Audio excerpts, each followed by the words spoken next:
Meus irmãos, vamos nos assentando, porque o tempo voa.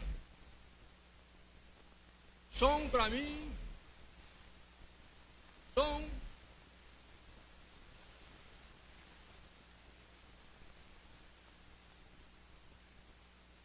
Cheguei em tempo, Marcelo.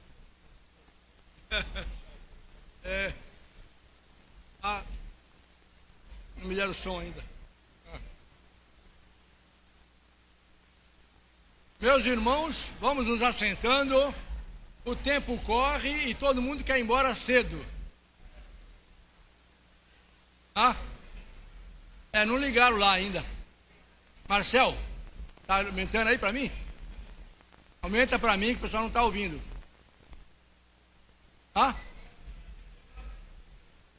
Tem que falar de perto? Sim. Então aí complicou, que eu não gosto de usar microfone. Vejamos. Eu não gosto de usar segurando, eu tenho que mexer Bíblia, eu tenho que mexer papéis. Aí, ó, começa a voar as coisas aqui.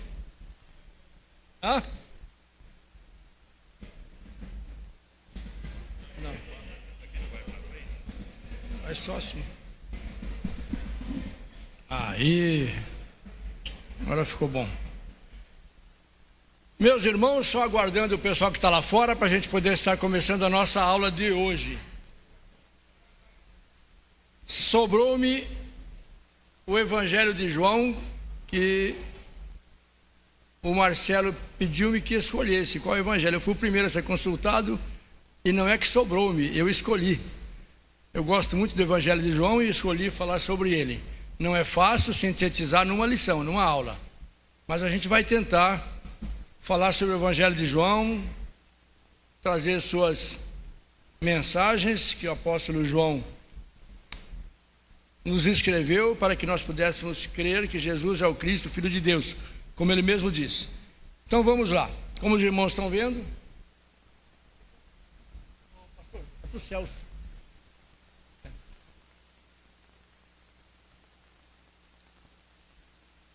Bom, os irmãos têm lá o título, o Evangelho de João, o Evangelho do Filho de Deus. O autor desse Evangelho, como o próprio nome indica, foi João. Mas praticamente todo mundo aceita que seja João, mas existem algumas controvérsias, existem algumas discussões a respeito, mas são discussões meias estéreis, não levam a muito lugar.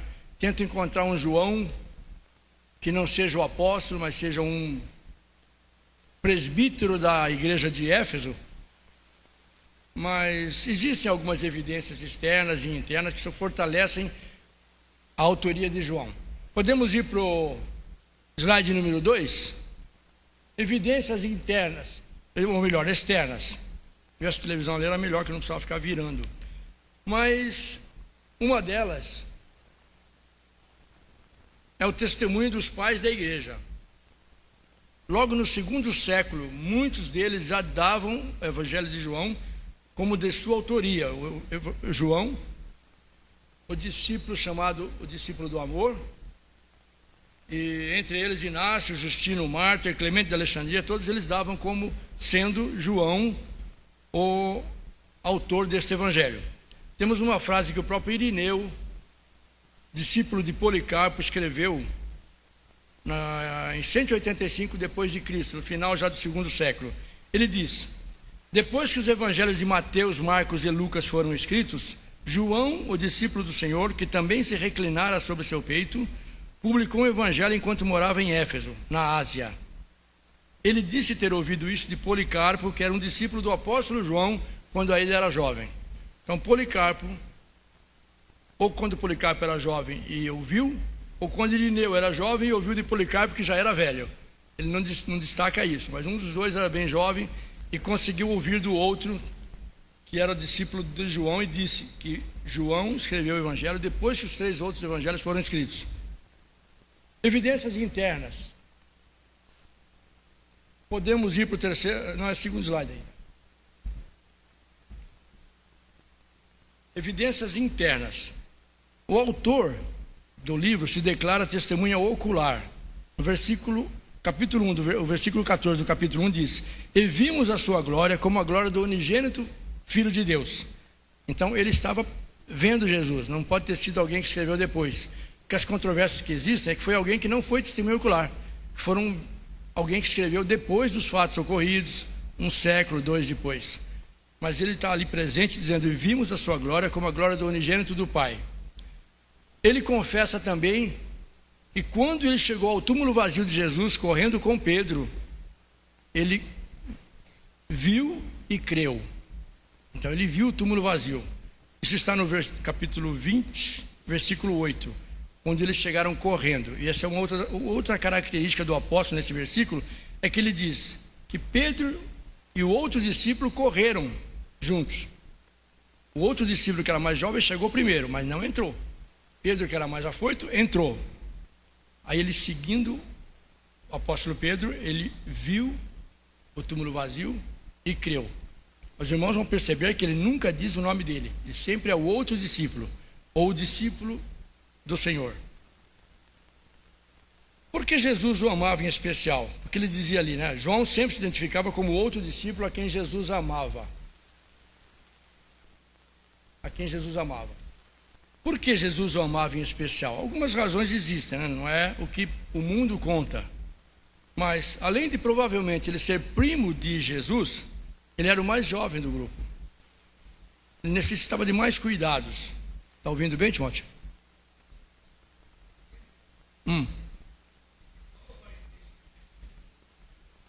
Alguns estudiosos acreditam que ele era primo, que Salomé era irmã de Maria. Isso, é o que alguns estudiosos têm, não há prova. É como diz a tradição, né? Alguns dizem que Salomé, que também andava com o grupo, era irmã de Maria. E Salomé era a mãe de João e Tiago. Então, além de ser provavelmente, por isso que eu disse, provavelmente primo de Jesus, era o mais jovem do grupo. Pelo seu temperamento agressivo, Jesus cuidou de amansá-lo, então cuidava mais dele, trazia ele mais junto. Ele foi aquele que pediu para que Jesus soltasse fogo do céu sobre uma cidade de samaritanos. Então, ele era muito agressivo, violento, ele tinha uma natureza assim. Mas quem poderia dizer, né, que mais tarde ele foi chamado o discípulo do amor? E na velhice ele só falava filhinhos, amai-vos uns aos outros. Fala, irmã.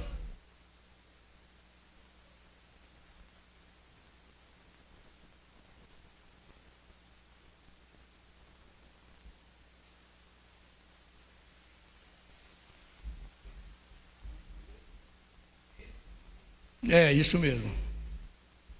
A irmã vai ver no decorrer da aula que várias vezes ele se chama de o outro discípulo. Ele sempre se omite, ele não diz o seu nome. E isso é uma das características que fazem dele o autor. E a gente vai ver isso até o final. Outra evidência externa de que ele era o autor, ou é o autor, é o seu conhecimento da geografia da Judéia. Ele cita muitos casos, festas, nomina, localiza onde é que aconteceu. Às vezes ele fala o tanque de Betesda, onde houve aquele milagre do aleijado. Ele fala onde Jesus discutiu com os fariseus, que era junto ao gasofilácio no templo. Então essas características mostram que ele estava presente, que ele estava vendo onde estava ocorrendo. E ele localiza muitos costumes, festas, nomes de lugares, e localiza cada lugar. Terceiro slide. A data. Há muita discussão. Tem gente que põe até 50, 60 antes de Cristo. É muito pouco. Então ele fica depois de Cristo. Falei antes. Mas o mais clássico é que ele seja localizado entre 80 e 100 anos depois de Cristo. Mais exatamente, talvez 80, 90. Porque ele foi o último escrito que entrou no Novo Testamento. O Apocalipse foi escrito antes do Evangelho de João. O propósito do livro está lá no capítulo 20, 31. Esses foram escritos para que creiais que Jesus é o Cristo e para que crendo tenhais vida em seu nome. Esse é o propósito com que João escreveu esse evangelho. Conhecendo outros evangelhos, os outros que cuidavam muito da história, e muito do ministério na Galileia, João propositadamente localiza o evangelho dele mais na Judéia. E ele fica escrevendo sobre Jesus e não mostrando o Jesus histórico, como os outros fazem, mas ele revela um Jesus de origem celestial. Isso nós vamos ver logo no início, no prólogo do livro dele. Ele então está tentando revelar que Jesus é o Filho de Deus, o Verbo eterno. Estrutura do livro. No prólogo, o autor liga Jesus à criação do mundo e a Deus. Logo no prólogo, capítulo 1, versículo 1 e 2, nós vamos ver isso. Depois ele escolhe 7 milagres. De todos os que Jesus fez, ele escolhe 7 milagres com fundamento teológico, sempre interessado em mostrar que Jesus fez aquilo porque ele queria provar que ele era o Filho de Deus, mostrar o seu poder sobre as coisas às quais ele atuou miraculosamente. Terceira estrutura do livro é: os discursos de Jesus em João ensinam sempre sua divindade. Todos os ensinos que ele escreve no Evangelho de João é mostrando que Jesus é Deus, para que a gente possa ter certeza dessas coisas. E a quarta estrutura, ele ensina sempre a necessidade de se crer em Jesus para ser salvo. Do começo ao fim, ele sempre coloca a necessidade de se crer no Filho de Deus, em Jesus, e que isto é necessário para ser salvo. Se não crer nisto, morrereis em vossos pecados, ele vai dizer mais tarde. Pois não. Outro. Pode falar.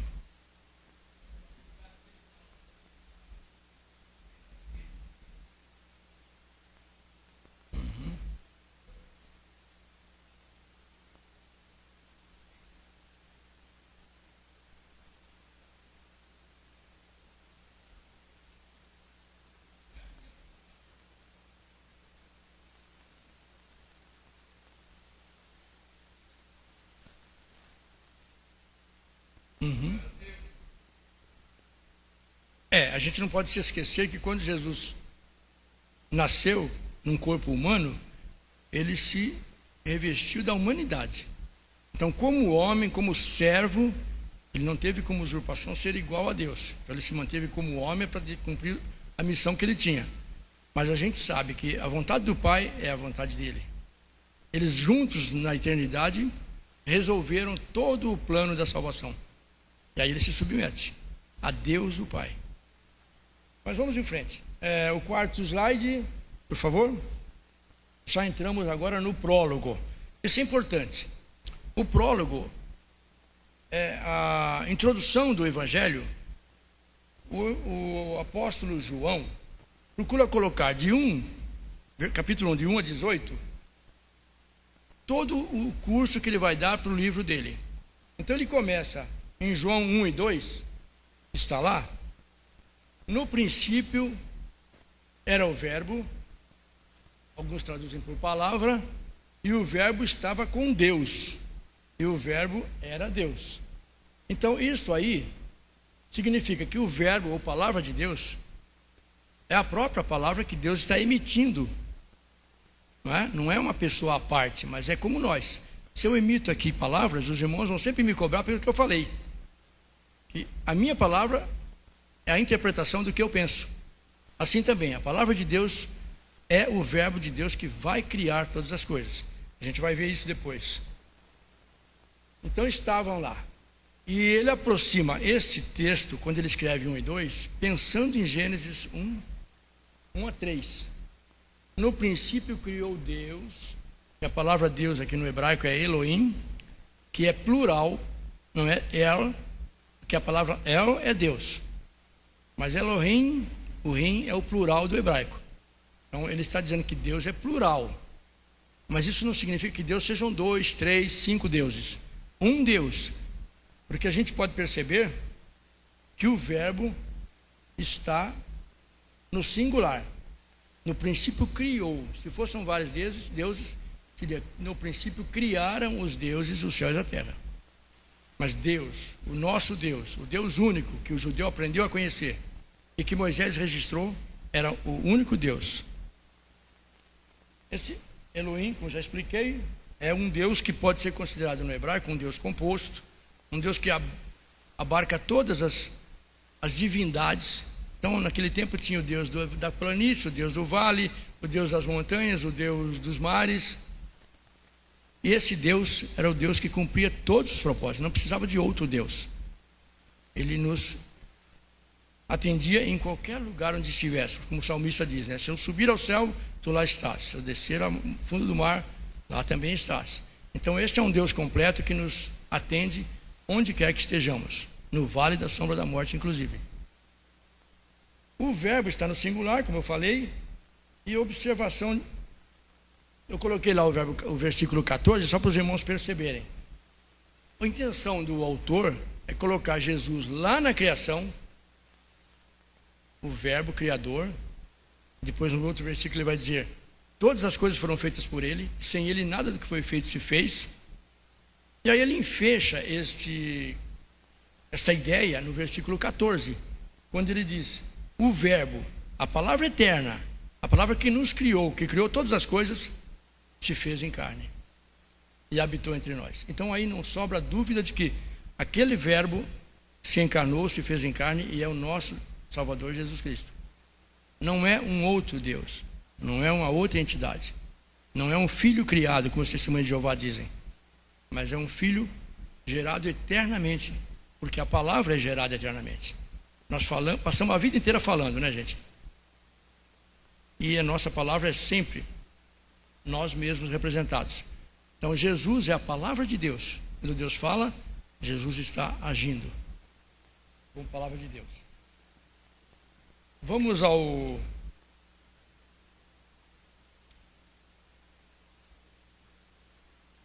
Só mude o slide quando eu pedir, porque senão eu me perco aqui.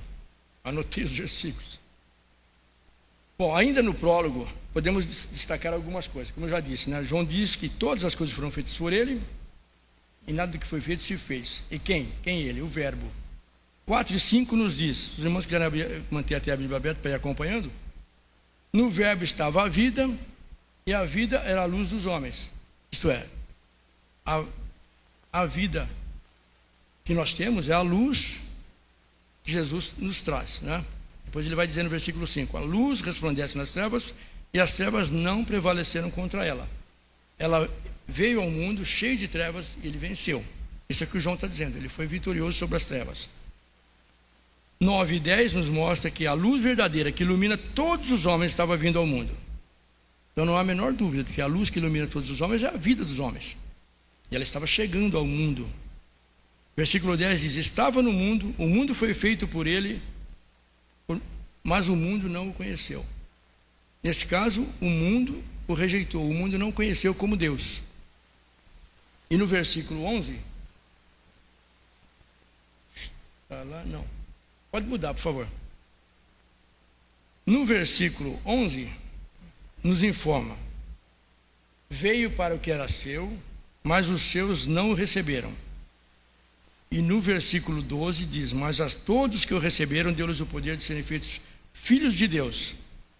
Aqui alguns localizam esse veio para que era seu, os judeus, porque ele diz na linguagem que João usou, era um verbo que diz alguém que ele possuía, que tinha dele, particular, povo particular dele.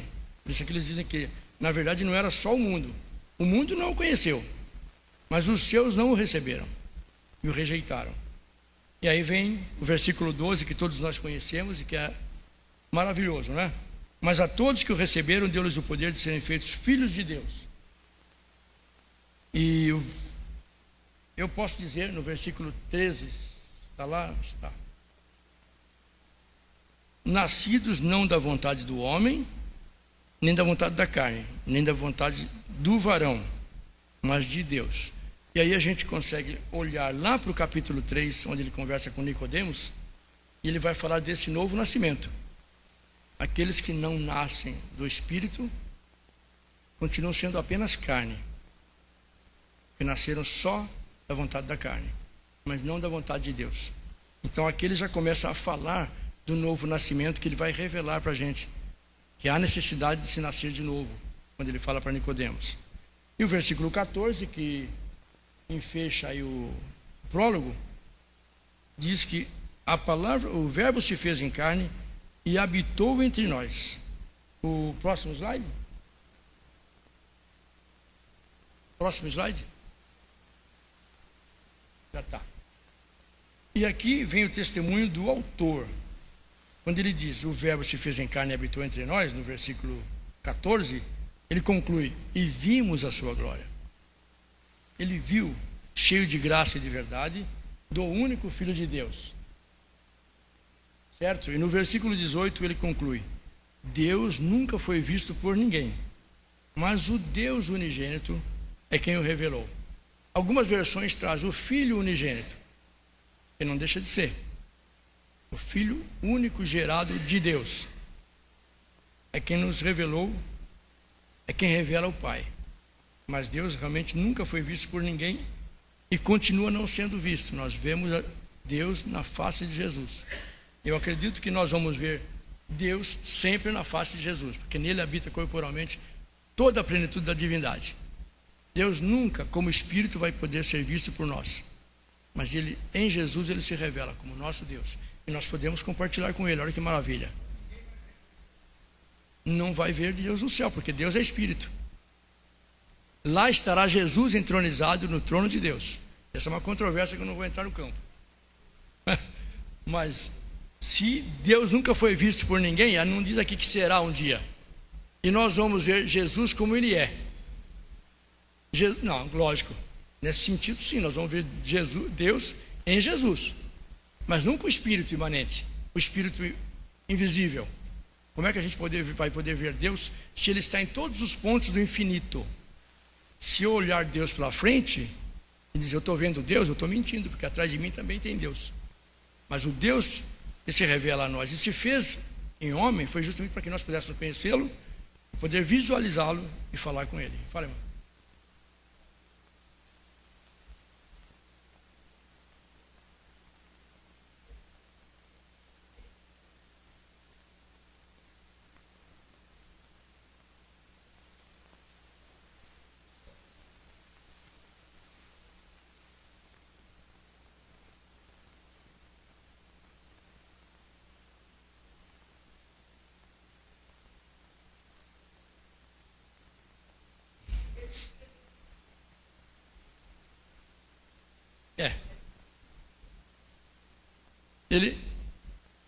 Como ele mesmo diz, ele viu uma luz. Deus é luz, mas não é só uma luz.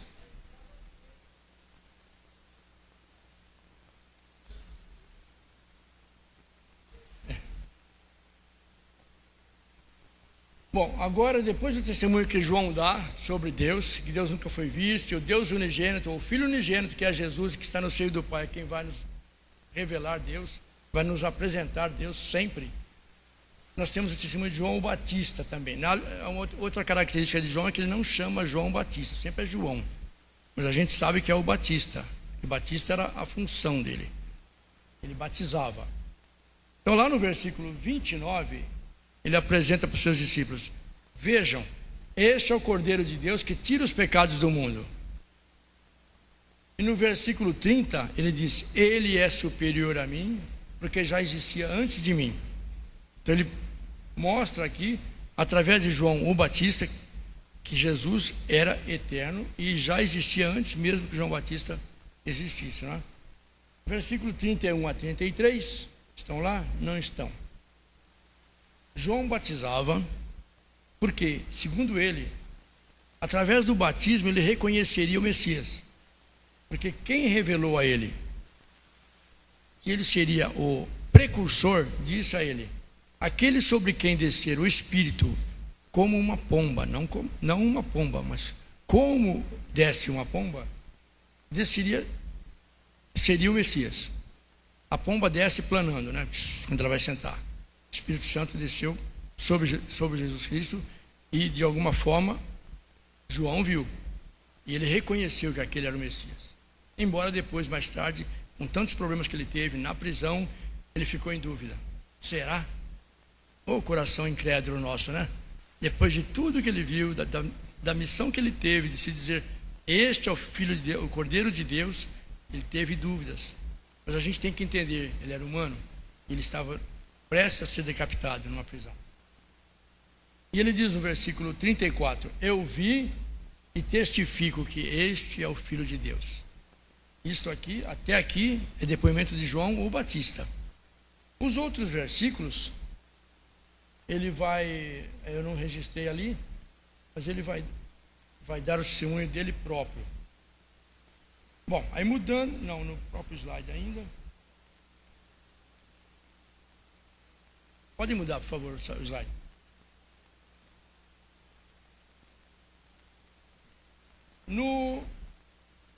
Nesse slide a gente já vai estar um pouquinho mais adiantado. Eu tentei, sintetizando, mostrar poucas coisas para não demorar muito, né? O tempo está correndo, 11h10, e nós não estamos nem na metade.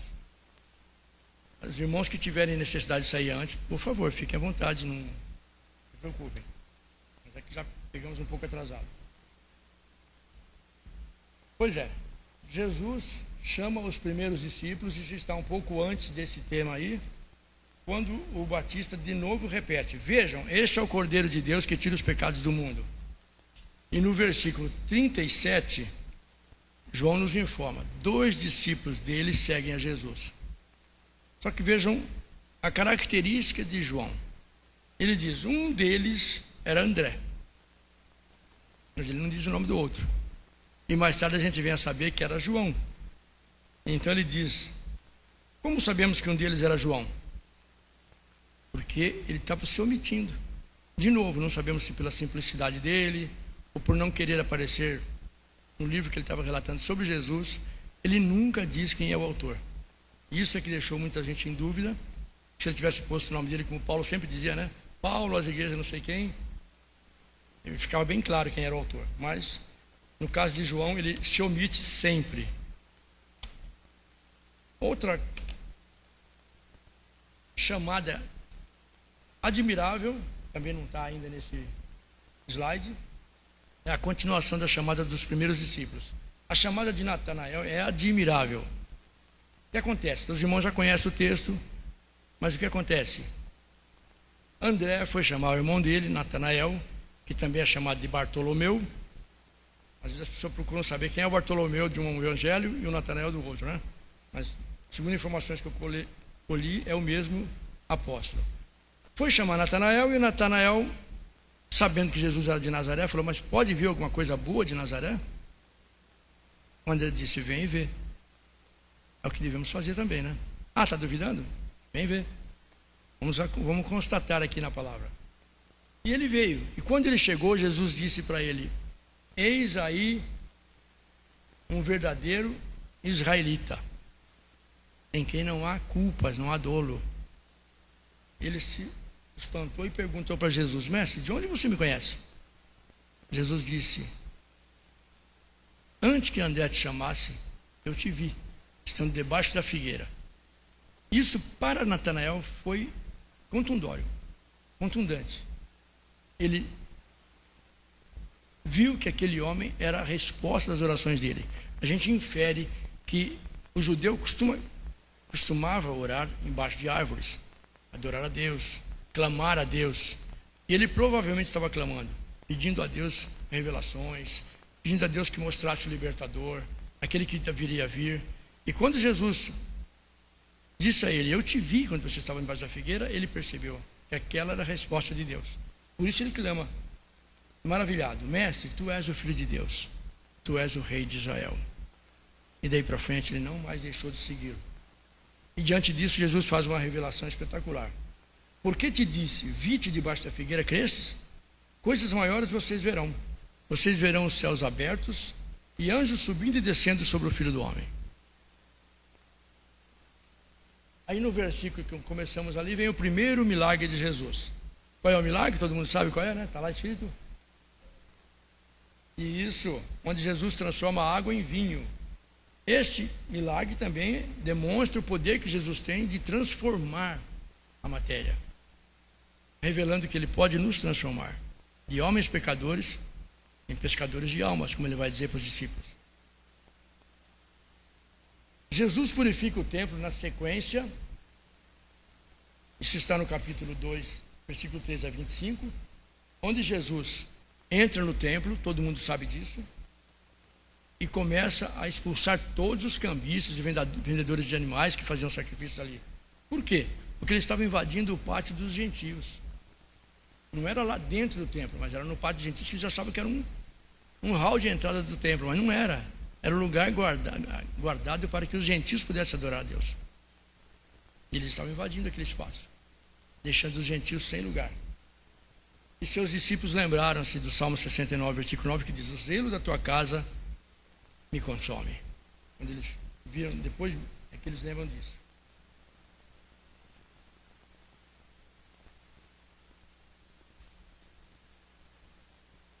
O novo nascimento. Agora estamos no capítulo 3, e vai desde 3, de 1 a 21. Mas vamos destacar só alguma coisa para não perdermos tempo.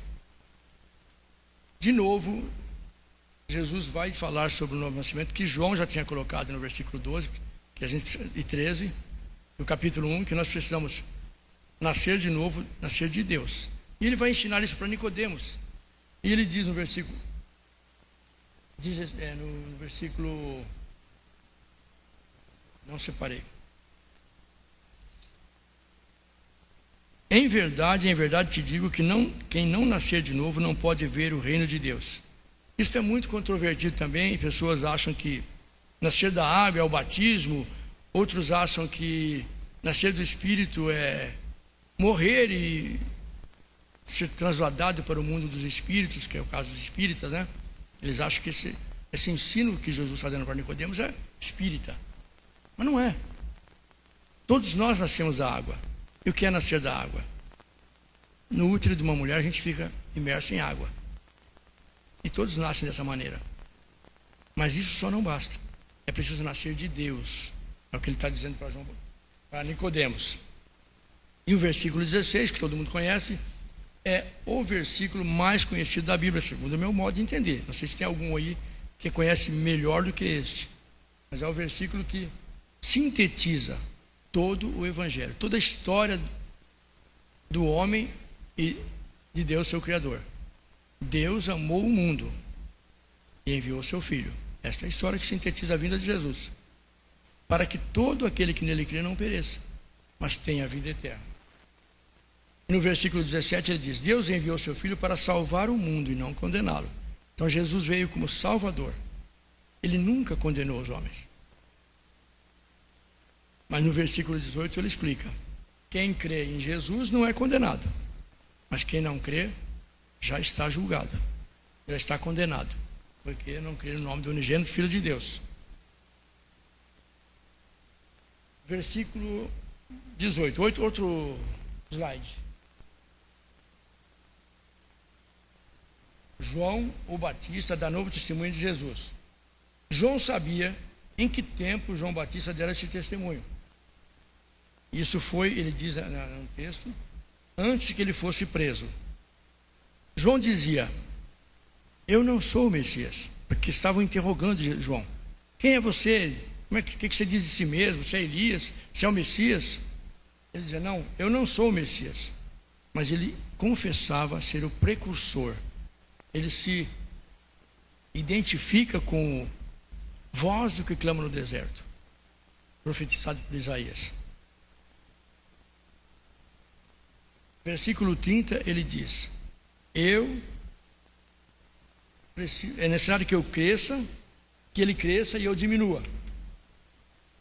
E do versículo 31 a 36 ele vai dizer algumas conclusões que o autor, a gente costuma confundir um pouco alguma coisa que está escrita em João. Às vezes é o próprio João com as suas reminiscências, suas lembranças. Ele vai lembrando de que Jesus tinha falado e vai falando. E no versículo 36 ele diz: quem crê no Filho tem a vida eterna. Quem o rejeita não verá a vida, mas a ira de Deus permanece sobre ele. Isso está no versículo 36. Correndo um pouco mais, no versículo 9, aliás, no slide 9, por favor, outro aí. Acontece a conversa com a samaritana, onde Jesus quebra muitas barreiras. A do preconceito racial, a do preconceito quanto à mulher, Tanto que ela pergunta: como pode tu, sendo judeu, dirigir-me a palavra a mim, que sou mulher? Porque eles não se comunicavam com mulheres, não falavam com elas. Mas acima de tudo ele falou com uma samaritana também. Então ele quebrou uma barreira. E nesse evento, nessa conversa, tem muita coisa para a gente destacar, mas só vou destacar o versículo 24, que é o ensino por excelência, em que Jesus diz: Deus é Espírito, e os que o adoram devem adorá-lo em Espírito e em verdade. Esse é o conceito que Jesus está passando para a mulher samaritana e que João registrou para nosso conhecimento, claro. O segundo milagre que Jesus opera é a cura do filho de um oficial do rei. De novo, ele extrapola também, porque esse oficial do rei não era estrangeiro. Em outros evangelhos ele é mais destacado esse milagre. Em João ele passa um pouco rapidamente quando acontece o milagre. Jesus nem está lá presente, mas ele diz: vai em paz, teu filho vive. E ele realmente constatou no dia seguinte que na hora que Jesus falou, o filho dele tinha sarado. O terceiro milagre de Jesus já está no outro slide. É a cura do aleijado junto ao tanque de Betesda. Vejam que João localiza onde é que foi esse milagre. Se ele tivesse feito isso um século, 2 séculos depois, talvez ele não tivesse essa informação, mas ele estava presente quando aconteceu o milagre. Este milagre acontece num sábado, e por causa disso Jesus é confrontado. Até o jovem que foi curado é confrontado a não carregar a cama num dia de sábado. A condenação de Jesus começa aqui. O versículo 18 diz: por este motivo os judeus procuravam matá-lo, pois não só quebrava o sábado, como dizia que Deus era seu próprio Pai, fazendo-se igual a Deus.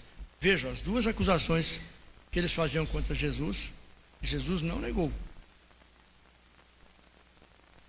Versículo 19 desse capítulo 5, deixa eu correr um pouco. Está lá? Não.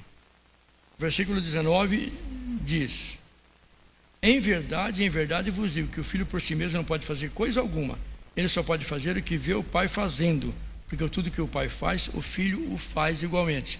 Aquilo que o Timóteo falou, ele sempre fazia alguma coisa que o pai ordenara, que o pai fizera, mas ele em conjunto está dizendo claramente: o filho faz igualmente o que o pai faz, transformando-se em igual a Deus. Ele não negou a acusação dos judeus.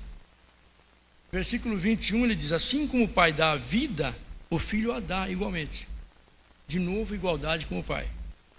Versículo 24 a 25, lá está só o 25, mas eu queria só destacar nesses 24, 25 e 28 e 29 que eu coloquei lá, duas situações.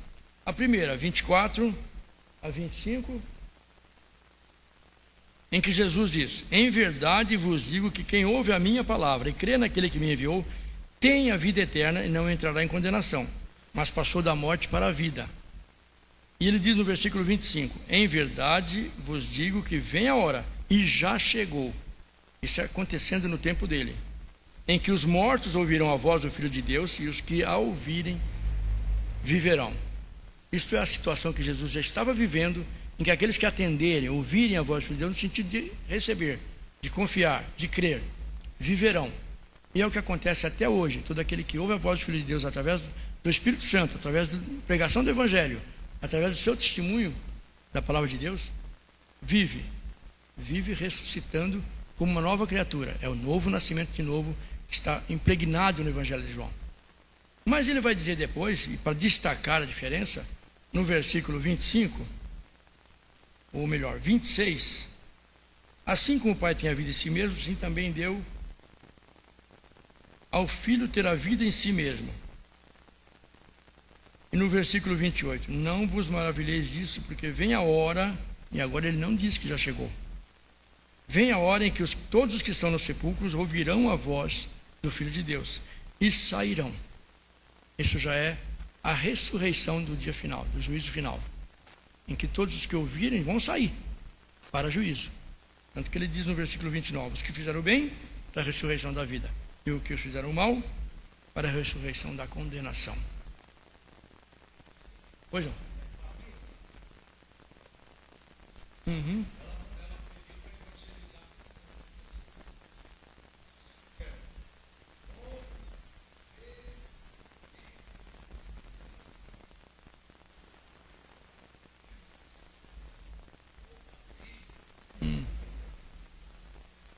Uhum. Eu não tinha visto ela falar, não.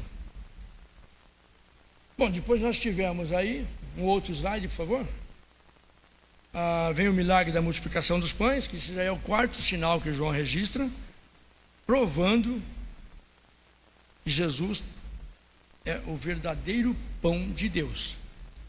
Multiplicação dos pães. Este é o único milagre que é repetido nos sinóticos, que João destaca e traz para o evangelho dele. Este milagre, então, leva a gente a aprender que Jesus é o verdadeiro pão que desceu do céu. Depois Jesus caminha sobre o mar, quinto sinal que ele emite, só é visto pelos apóstolos esse sinal, provando aos apóstolos que ele tem poder sobre a natureza. É isso? E no versículo 22 a 71,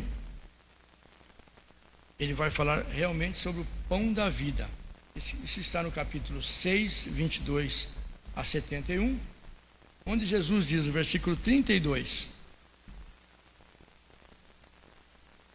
Em verdade vos digo que não foi Moisés quem vos deu o pão do céu, mas meu Pai é quem dá o verdadeiro pão do céu. Pois o pão de Deus é aquele que desce do céu e dá vida ao mundo. Versículo 40, ele volta a dizer: todo aquele que crê vê o Filho e crê nele, tem a vida eterna. E a promessa: eu ressuscitarei no último dia. De 53 a 59, Jesus afirma que é preciso comer a sua carne, beber o seu sangue, e isto, no versículo 60 nós podemos ler, escandaliza os judeus. Eles não pensavam nunca em comer a carne de uma pessoa, e não soou bem para eles, não só para eles, como para os próprios discípulos. Muitos discípulos de Jesus começam a ficar escandalizados e não quererem segui-lo mais. Versículo 60 diz isso. Muitos de seus discípulos, ouvindo isso, disseram: duro é esse discurso, quem o pode ouvir? E muitos então começaram a não segui-lo mais. Quando ele pergunta para os discípulos dele: e vocês? Isso está no versículo 67. Vocês também querem me deixar? E Pedro dá aquela resposta fenomenal, né? Para quem iremos nós, Senhor? Só tu tens as palavras de vida eterna. É o que nós podemos dizer. Quando a gente se desanima, briga com a igreja, pensa em parar, a gente tem que se perguntar: para quem nós vamos? Que tem melhor do que Jesus? Não é? E ele ainda afirma: nós cremos que tu és o Santo de Deus. O Santo de Deus no Velho Testamento é muito registrado em Isaías, principalmente. E no versículo 70 a 71, Jesus diz uma coisa interessante: não fui eu quem os escolhi, e no entanto, entre vocês 12 há um traidor. Muitas vezes a gente fica pensando: puxa vida, como é que pode ter pessoas que nos decepciona na igreja, muitas pessoas que às vezes deixa a gente até com vontade de parar com tudo, não é? Mas Jesus, de 12, ele tinha um traidor. O que nós queremos numa igreja de 200 membros? Ter pessoas que possam nos decepcionar. Outro slide, por favor. Capítulo 7. Por causa dessa perseguição, Jesus então vai para a Galiléia. Ele deixa a Judéia porque ali as coisas estavam se precipitando. Os judeus já estavam prestes a prendê-lo. Então ele vai para a Galiléia. E na Galiléia é que acontece a maior parte dos eventos escritos nos evangelhos sinóticos. Mateus, Marcos, Lucas e João ficam mais na Galiléia, no ministério aos gentios. João não dá muita ênfase naquele período. Mas houve uma ocorrência ali em que havia uma festa das cabanas na Judéia, e os irmãos de Jesus, que não criam nele, começaram a instigá-lo para que ele voltasse para a Judéia. Vamos lá, se você está fazendo tantos milagres aqui na Galiléia, vai lá e mostra para o povo que você tem poder. E Jesus diz: não é chegada a minha hora, a de vocês sempre está presente. O que nós estamos vivendo é o nosso presente. Mas Jesus tem uma progressão de tempo e que não ocorreu ainda. Os incrédulos sempre têm o tempo exclusivamente do dia a dia. Hoje nós estamos vivendo, nós sabemos que vai ser amanhã. Então precisamos tomar decisões hoje. Depois ele acaba indo. Versículo 6 diz, Jesus disse que não era tempo de se mostrar. No versículo 7 ele diz, olha, é o capítulo 7. Versículo 7 ele vai dizer, o mundo não vos pode odiar, mas me odeia, porque dele testifico que as suas obras são más. Então o mundo odiava Jesus, porque ele mostrava o pecado do mundo, mostrava as atitudes pecaminosas do mundo. Mas finalmente ele desce, os capítulos de 10 a 53 mostra que Jesus está ensinando entre o povo. Os judeus tentam prendê-lo, há aquele evento que os guardas vão para prendê-lo, mas voltam, e aí eles dizem, como é que a gente podia prender esse homem?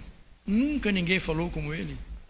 Então os próprios guardas não tiveram coragem de pôr a mão em Jesus.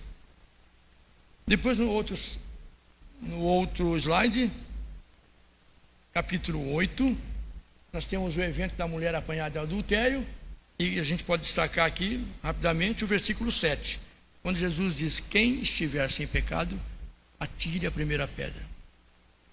Quem é que se acha sem pecado? Nem os judeus. Todos foram saindo um por um e deixaram ela sozinha com Jesus. Esse evento é muito importante. Depois tem o outro ponto em que ele diz, ser a luz do mundo, e que quem o segue não andará em trevas. Jesus é a luz do mundo, e quando nós o seguimos, nós não estamos nas trevas.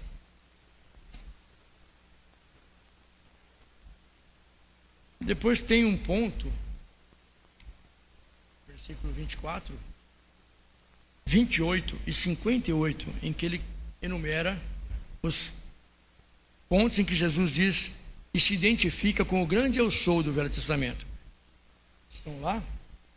Versículo 24, se não crerdes que eu sou, morrereis em vossos pecados. No 28, então sabereis que eu sou. Isso quando ele diz, quando me levantarem. E no versículo 58 diz, antes que Abraão existisse, eu sou. E nesse entremeio ele insere ali o versículo 32 e 36, que diz, conhecereis a verdade e ela vos libertará. E ele diz no 36, o Filho de Deus, o Filho é a verdade. Depois o próximo slide, por favor, correndo um pouquinho para dar tempo, já são 11h30. Estamos na penúltima folha. É o ponto em que Jesus cura um cego de nascença. Ele usa ali um artifício judaico, usando lodo, né, que era uma forma de medicamento que os judeus usavam, e ele usa aquilo.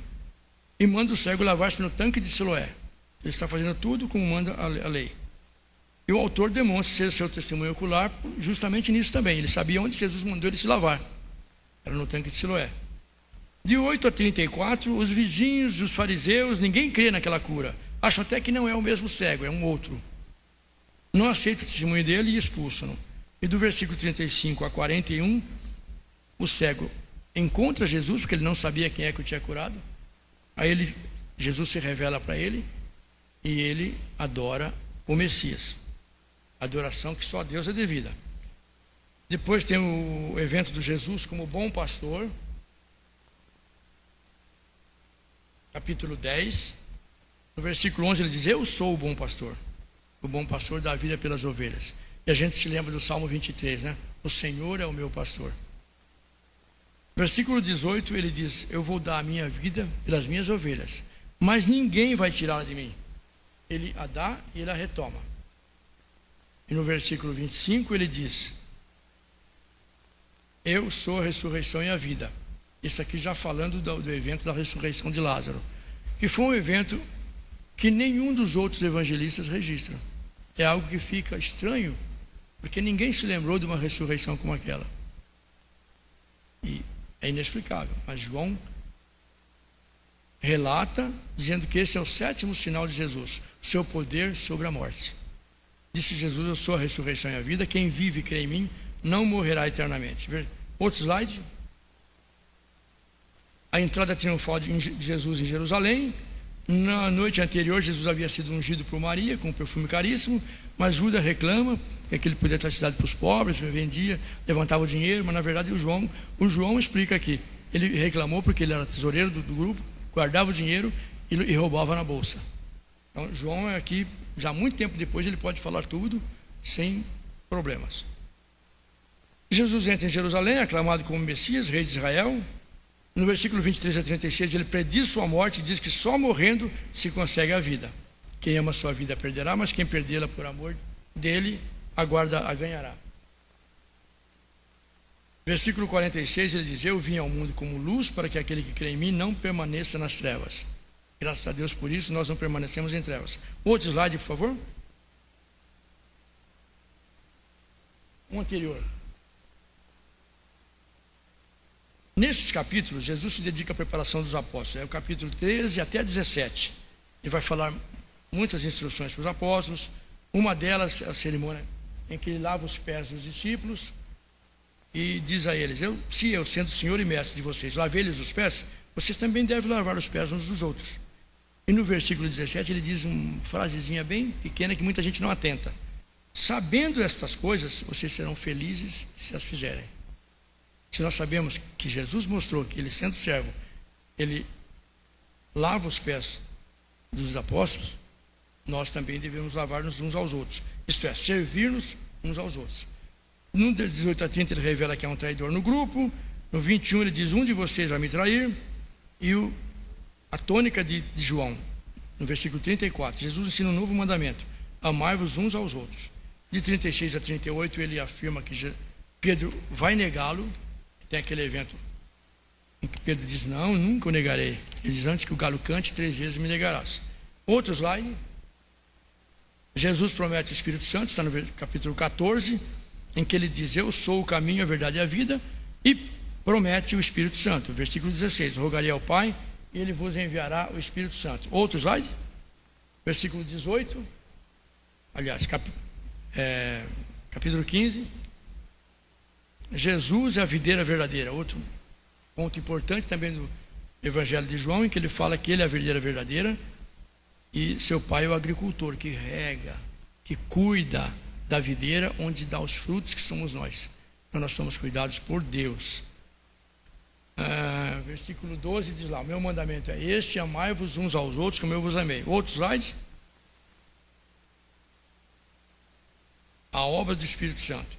O que o Espírito Santo virá fazer? Jesus diz no versículo 8: quando ele vier, convencerá o mundo do pecado, da justiça e do juízo. Isto é obra do Espírito Santo, não nossa. Por isso nós não podemos julgar-nos uns aos outros e nem julgar os pecadores, apenas pregar-lhes o Evangelho. Mas quem julga e convence do pecado é o Espírito Santo. Outro slide. Aí vem a oração sacerdotal de Jesus, no capítulo 17, em que ele diz: e agora, Pai, glorifica-me com a glória que eu tinha contigo antes que o mundo existisse. Essa é uma oração por si mesmo, diante do Pai, para que o Deus o glorificasse, com a glória que ele tinha com o Pai antes do tempo. Depois, no versículo 6 a 19, ele ora também, está lá no versículo 15, pelos discípulos: não peço que os tires do mundo, mas que os livre do mal. E ele ora no versículo 20: eu não rogo somente por estes, mas também por aqueles que, pela tua palavra, hão de crer em mim. E aí somos nós, sobre que ele intercede. Outro slide. A prisão de Jesus, capítulo 18. Quando os soldados vêm prendê-lo, ele registra que Jesus, quando diz que é Jesus de Nazaré, os soldados caem por terra. E versículo 10, Pedro é o único que registra que, aliás, João é o único que registra que Pedro cortou a orelha do servo do sacerdote. Isso porque já fazia muito tempo, não havia mais discípulo nenhum para ser aprisionado a ele, podia dizer isso. Enquanto os outros evangelhos provavelmente já tinha gente viva quando foi escrito. Jesus é interrogado enquanto ele é interrogado, Pedro nega ele por 3 vezes. Depois ele é interrogado por Pilatos, e Pilatos faz a célebre pergunta: o que é a verdade? Mas não espera a resposta, vira-se. No outro slide, Jesus estava já na cruz, ele viu Maria aos pés da cruz, percebeu-a desamparada, vendo também o seu discípulo amado ao lado dela, ele disse: mulher, eis aí o teu filho, e eis aí tua mãe. Há muitos católicos que costumam usar isso como dizendo que Maria passou a ser a mãe de todos os homens, mas não tem nada a ver isso aí. Simplesmente deu aos cuidados de João, porque os irmãos dele ainda não criam nela, em Jesus. E no outros, este é o último? Não. O último slide, por favor. A ressurreição. Jesus aparece a vários discípulos. Em versículo 29, ele diz para Tomé, mas serve para todos nós: felizes os que não viram, mas creram, que atinge a nossa pessoa. No capítulo 21, encerrando o livro, 15 a 23, ele reabilita Pedro, também João é o único que narra essa reabilitação. E no versículo 24, ele assina com a omissão. Versículo 24 do capítulo 21, só para terminar, irmãos, de novo a omissão de João nos mostra que ele é o discípulo amado. Versículo 24: este é o discípulo que testifica dessas coisas e as escreveu. Sabemos que o seu testemunho é verdadeiro. E dessa maneira a gente encerra 10 minutos depois do horário. Espero que os irmãos me perdoem por passar o tempo. Poderíamos ganhar mais tempo, mas conseguimos terminar. Deus abençoe os irmãos. Um bom domingo e até a noite.